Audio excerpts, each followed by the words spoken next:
In this video, I'm going to talk about the ability to log off and archive or delete a user's FSLogix profile from the active sessions view.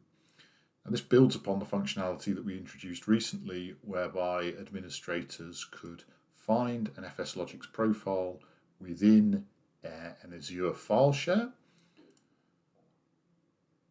and either delete or archive or restore that profile. And this would be for users who were not connected to the system.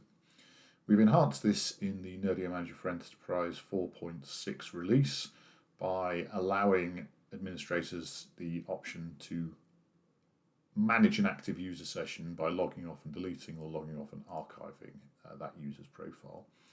To achieve this, we find our all user sessions page, or we search for the user session, or we find our user session somehow, and we have the option to either log off or reset the user's FSLogix profile. We can see that if we select the reset option, the next dialog page appears: log off user and reset FSLogix profile. Now I can select the profile that's been found for this user, and I can either delete or I can archive the profile.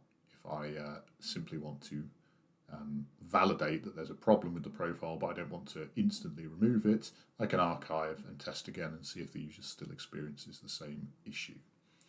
As it stands, I have no interest in retaining this profile, so I'm not going to archive it, and I'm just going to click OK.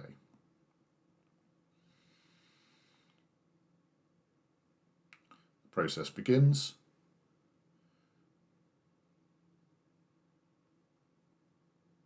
And the system attempts to remove that profile and log off the user.